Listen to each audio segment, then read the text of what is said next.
Olá! Bem-vindos à nossa conversa de hoje. Vamos falar de um filme brasileiro lá de 1967, O Menino e o Vento. Um clássico, né? Dirigido pelo Carlos Hugo Christensen. Isso, e é baseado num conto, O Iniciado do Vento, que é do Aníbal Machado. Um escritor mineiro importante. Exato. E a história se passa toda lá em Visconde do Rio Branco, Minas Gerais. A gente acompanha a relação, assim, bem forte entre um engenheiro, o José Roberto Neri, Sim. e um menino da região, o Zeca da Curva. E esse menino tem uma ligação especial com o vento, né? É isso. Parece que sim. Quase um poder, uma coisa meio mística. Que interessante. E o filme todo se desenrola a partir do julgamento desse engenheiro. Que é acusado pela morte do Zeca, certo? Justamente. Pensa na ousadia disso pra época, anos 60, ditadura militar começando a apertar. Nossa, com certeza. Muita coragem. Ok, então, vamos desempacotar um pouco essa história. Vamos lá.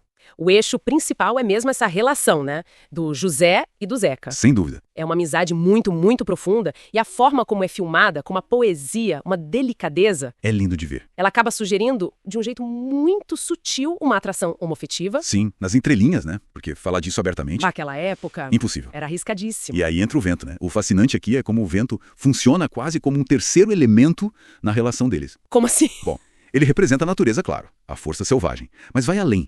Ele meio que simboliza o desejo que não pode ser dito, sabe? A busca por liberdade naquele ambiente todo fechado. Entendi. O vento dá voz ao que eles não podem falar. Exato. A tensão emocional entre os dois parece que se canaliza no vento, crescendo até aquela ventania do final. Que é quase uma explosão, né? Uma catarse, sim. Uma forma de expressar tudo aquilo sem precisar nomear. Fundamental para a época. E a produção em si também teve seus pontos interessantes, né? Totalmente. Teve sim. Para achar o Zeca, o menino, fizeram testes com centenas de garotos. Acabaram escolhendo um estreante, o Luiz Fernando Iannelli. E ele mandou bem, né? Mesmo sem experiência. Mandou muito.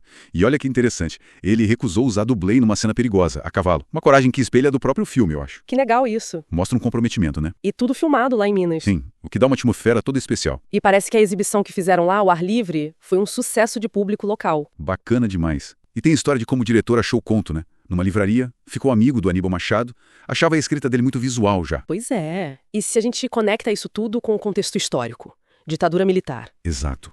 Aí a gente percebe como essa abordagem foi singular. O cinema novo, que era o movimento mais forte na época, estava muito focado na política, na crítica social, né? Sim, era um cinema mais direto, de denúncia muitas vezes. Pois é. Aí vem o Christensen, que era argentino, mas radicado aqui, e faz um filme que toca na homossexualidade de um jeito lírico, simbólico. Quase um sonho, né? Isso, foi um caminho bem diferente, sabe? E pioneiro nesse tratamento mais sensível do tema. Mas essa delicadeza toda, como foi a recepção na época? Imagino que não foi fácil. Não mesmo. Foi bem dividida, o que já diz muito.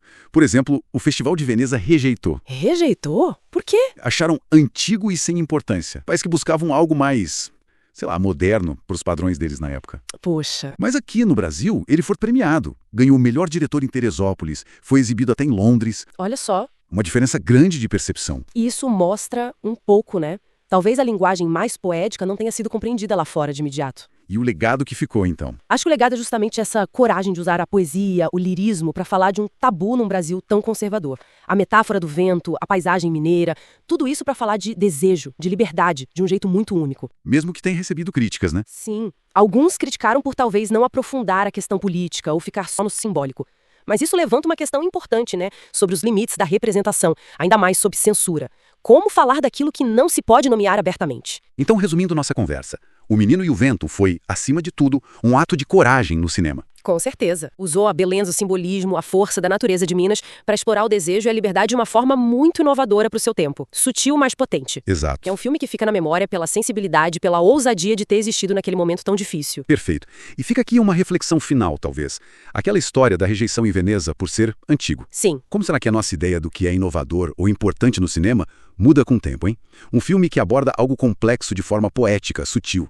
Pode parecer antigo para um olhar mais rápido, mas será que não é justamente aí que está a força dele? A modernidade que dura? Boa pergunta. O que define, no fim das contas, a relevância de um filme para além da moda do momento?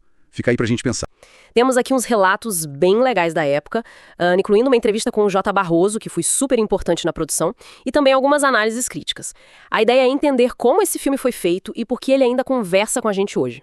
Exato. Vamos olhar bem de perto, desde os detalhes da produção lá em Visconde do Rio Branco, até a temática, que era bem delicada para a época, né? E todo o simbolismo que o filme carrega. Foi dirigido pelo Carlos Hugo Christensen, baseado num conto do Aníbal Machado. É uma história, assim, sobre cinema, sobre comunidade e sobre como falar de coisas complexas de um jeito mais sutil. Então tá, vamos lá. A escolha de Visconde do Rio Branco não foi por acaso, né? Não é mesmo? O J. Barroso, que era ator e também assistente técnico, contou que o diretor, o Christensen, queria muito filmar em Minas. Ele estava procurando a cidade que, teria inspirado o Aníbal Machado, sabe? Aí o Barroso leu o roteiro e pronto, na hora sacou. Gente, essa cidade é a minha.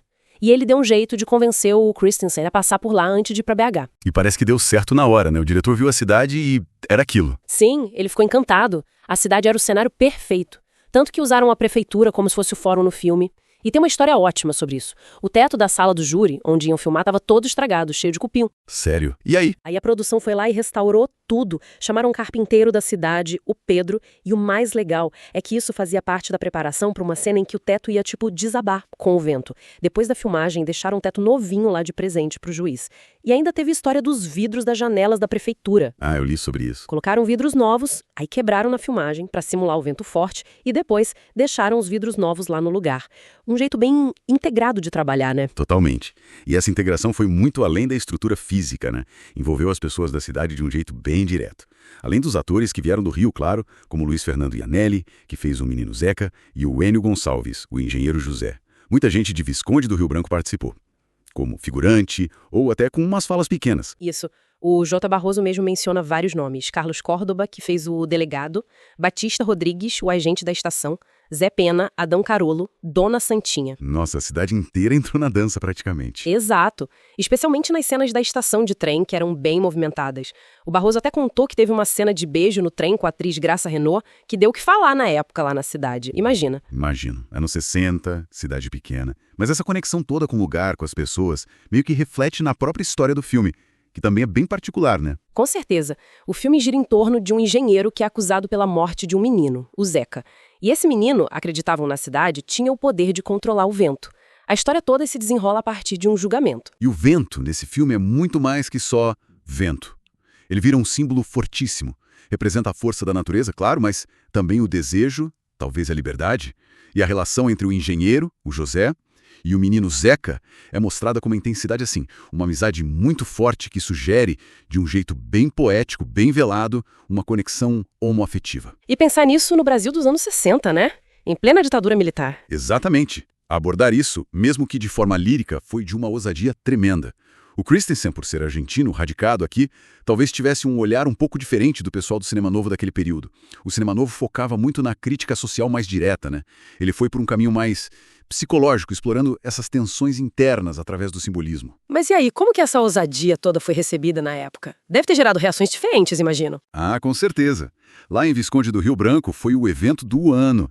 Fizeram até sessão de cinema ao ar livre na praça principal. Um sucesso. Que legal. Mas fora da cidade a história foi um pouco mais complicada. O filme foi selecionado para representar o Brasil no Festival de Veneza, o que era enorme. Nossa! Pois é, só que aí a organização do festival acabou rejeitando. Consideraram o filme, olha só, antigo e sem importância para o perfil jovem que eles queriam naquele ano. Que? Antigo? Que coisa! E aí, apesar dessa rejeição inicial, o filme se perdeu? Que nada, ele encontrou o caminho dele. Foi exibido em Londres uns anos depois, em 1970, e com o passar do tempo foi ganhando reconhecimento. Hoje é visto como um clássico. As críticas na época foram meio mistas, sabe? Ganhou o prêmio de direção em Teresópolis, o que é ótimo, mas teve gente que achou que faltou um pouco de sensibilidade para tratar da complexidade do tema principal. Entendi. Mas, de qualquer forma, o que fica é a importância dele como um dos pioneiros do cinema brasileiro a tocar na questão da homoafetividade, mesmo que usando o simbolismo, né? Não era uma coisa direta de confronto. Então, juntando tudo isso, a gente tem um retrato bem rico, né? Um filme que nasceu dessa colaboração muito próxima com uma comunidade mineira, que teve a coragem de explorar temas bem delicados, num jeito poético, lírico, num período super conservador, e que mesmo tendo sido incompreendido no começo por um festival importante, acabou achando seu lugar e se tornando um marco no nosso cinema. E deixa uma pergunta no ar, né? Fica aquela reflexão. Até que ponto essa resistência inicial ou essa falta de compreensão não acaba paradoxalmente ajudando a consolidar o lugar de uma obra de arte na história? Especialmente quando ela desafia as convenções do seu tempo, né? Mostra muito como o contexto, a época e a coragem artística acabam moldando o legado cultural de um filme. Fica aí pra gente pensar.